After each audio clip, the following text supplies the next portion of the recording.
Should you start breeding? No. Nine out of, hey, man. No. 9 out of 10 people should not start breeding. Because you don't know what you're doing. Back up. And it's important that when choosing a dog, getting a dog, that you understand what you're going to do with the dog. And most people lack vision. I've talked about the numbers, the money side of it, but I also know how to run a business. So, when we're managing outcomes, some people call KPIs, key performance indicators, what we're going to do with the dogs is all based on where I believe the dog should be. And me getting back in the game is based on, again, how bad off the dog is currently. If you don't know anything about the old Juan Gotti and those guys, Ed, go ahead, get down, man. Ed on the other side as well, then you wouldn't understand. Ed and Juan switched up.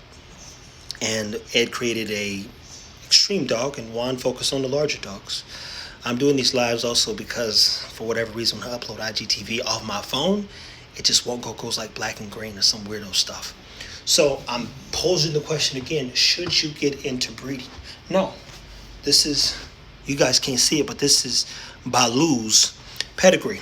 Dax on his dad's side's in here 5 times. That's 5 times Dax. Dax is also his mom's direct father. So that's like 6 times Dax. When you guys look at the pedigree, you say, oh, wow, there's a lot of Dax in there. When I'm looking at it, I'm like, damn, on his dad's side, he's got 62.5% of the genetics that have been concentrated to ensure that there's a look. So I'm thinking, man, that could be a good or bad thing because we know Dax had various issues and at times considered to be a high rear. When you look at his mom, Nala, again, she's got Dax there. So now we've got 4 times Dax on Santino's side. And unfortunately, people, what you guys all don't know is Santino's dead. They don't know why. I couldn't find out, but he's dead. But the direct grandfather of him is also Dax. And we know that Dax and Ed are no longer with us, unfortunately. And this dog changed the game, to be clear. But I've gotten the question, what does it take to get into breeding? And I asked the first question is, why do you want to breed? And my goal for breeding was over the 12 years of dealing with dogs, managing dogs, pit bulls, putting them in homes. My dogs always made a home better. Champ is a prime example. Coco, Ace, and so many other. Anaya, Raj, Drake. I had a list of dogs that made homes better. And then you get this magical dog and you say, I want people to feel that every time they come home.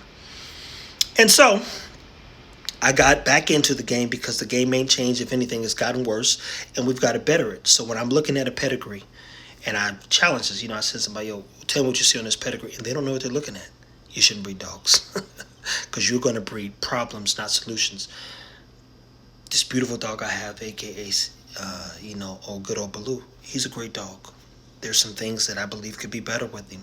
He's foundationally not the dog I'm going to use. His great-grandson, his grandson might be the dog that I stick with moving forward.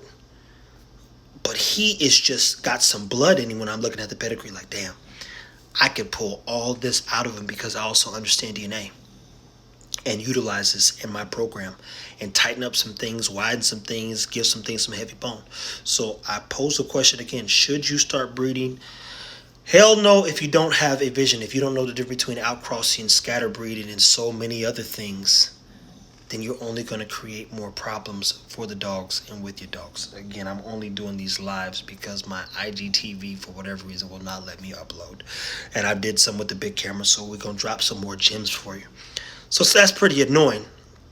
But scatter breeding, and I'll go over it briefly, and then we'll move on, and then I'll get out of here. Scatter breeding, a bunch of dogs coming together and you hoping that a dog throws this look and it doesn't. It doesn't throw that look because you didn't look at the pedigree and the dog don't even have a strong pedigree. So the dogs actually in the pedigree look like raccoons. Line breeding, when done correctly, you can do something very efficient and say, like, when you look at Baloo and his dad, which I'll post a picture of, they look exactly alike. I mean, it's like exactly fucking alike. Why? Because he's got 60+% of his dad's genetics or Gotti line genetics, aka Dax's, that have been concentrated to yield a specific result. And the other sad thing is you don't see a lot of dogs outproducing themselves. Another big issue. Why is that? Because so many people are trying to get into the game, chase the dollar, when really it's the long game. I was listening to Gemini Kennels and Cat Talk, aka the owner of Bossy Kennels today, and they said the very thing that I told my people before I even listened to this. Hey guys, it's gonna take 5 to 6 years to really get this thing rocking and rolling, and we'll make money along the way, breeding and selling and training and working dogs and all that stuff. But to do it correctly, like any business, it's like a 5 to 6 year startup, just so you can really see what it is you see in your head. And because the game's so fucked, back in the day when Remy created Remy Line, how did he create it? He created it because Razor's Edge always exists. And he said in his things, one dog, one line. So it's like a whole Remy line off of one dog.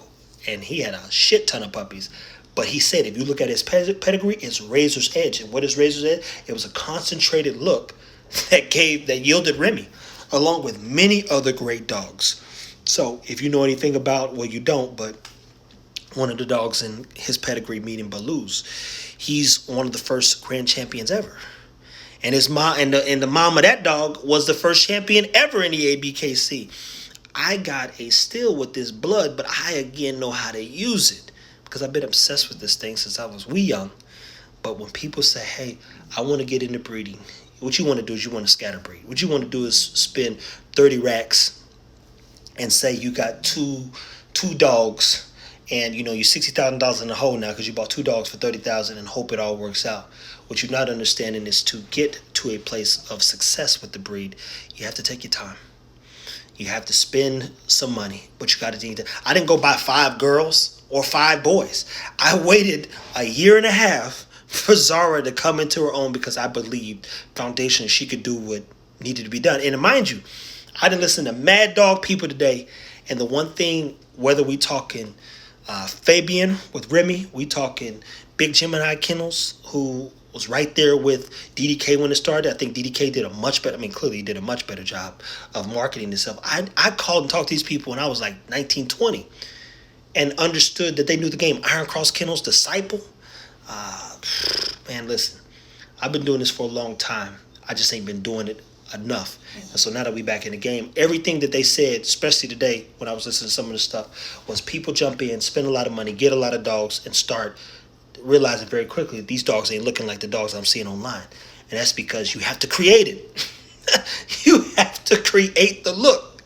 So instead of me buying 15 girls or 15 boys or even 5 boys and 5 girls, the process of any business and startup is understanding that it's going to take time to bring a vision to life. And buying a bunch of random dogs does not mean you have vision. It means you got too much money to spend and you ain't got the time. It took a year and a half to watch Zara come into her own and me work with her, train her, teach her so I can sell.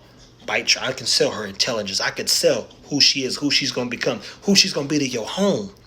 I can sell that because I've invested time. Same thing with Maya. Didn't work out with Maya. So I repeat, when people say, hey, I want to get into breeding, what do you think? I send them a pedigree. They don't know how to read the pedigree. Then I ask them some questions about bloodlines. And most bloodlines don't even exist no more. Because if you look, again, you type in American Bully right now on YouTube, some of the newest videos are still 8 years old, 12 years old. Some new stuff's popping up and coming into, you know, the fold per se. But most American Bully information is old. Why? Because so many things have changed, and at the same time, nothing's changed. So when I jump back into this space, I jump back in so we can play and change things, better the breed, better the dogs. And I made sure my people know it's going to take some time, people. But I'm not betting on how much money we can spend. I'm betting on how great we can make our dogs, how much time we can invest in the quality of their lives and sell that 100,000 times. So when you look at Maya, who I spend a lot of time with, especially when she's not bleeding or on a period, and Zara, who we know I spend a lot of time with, I've waited to watch them and see what they're going to become. Because most dogs, especially your males, they won't even be legit till they 2 or 3. That's like a teenager maturing. Like, oh man, that dog's really looking good now. This is a patient man's game. And some of y'all jump in, make some money quick, make some money fast. But how long do you really want to be around? How long do you really want to last in this game? How far do you want to take the breed? How far do you want to take your dogs? How great do you want to be? for your pets, and how great do you want your pets to be for so many people for that matter. So stay tuned, be encouraged. I wanted to jump on. I've done a lot of stuff today. I got to do the lives, like I repeat, because my IGTV just be fucking up. It won't let me post, and it just goes black and green. So I use this, save it, post it. But if you are thinking about becoming a breeder or breeding these dogs, do not breed for fun, even though it's a lot of fun in it. Have a vision. Make sure that you are protecting the breed by educating yourself. My job is to educate. That's the reason why I'm like, I repeat, I'm not doing this for fun. I want people to know how to do things better. We want to put some dogs in some places, and I'll produce ourselves in the future. But we won't have the dog we're looking for, and I already know their names. We won't have the dog that I want to create or I can see in my head for at least 4 or 5 years. That's just the truth. Because the dogs I need don't exist no more.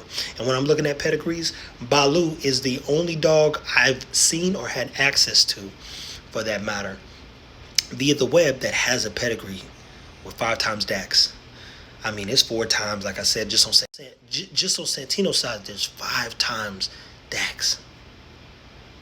Then you are 4 times DAX on Santino, and his mom, Nala, his mom, directly, Dax is her dad. So that's like 6 times Dax. So when you look at Dax and Santino, and I put the picture up, they look the exact fucking same. And unfortunately, Santino's no longer here. When you go to YouTube, type in Grand Champion Samson. They created Champion Samson off of Santino. That's his Grand Champion Samson's pedigree. You couldn't find this dog. I know a lot of people in this space who have access to some dogs some of y'all couldn't find. And if I wasn't who I was, they didn't even sell this dog to nobody else. They wouldn't give it to him.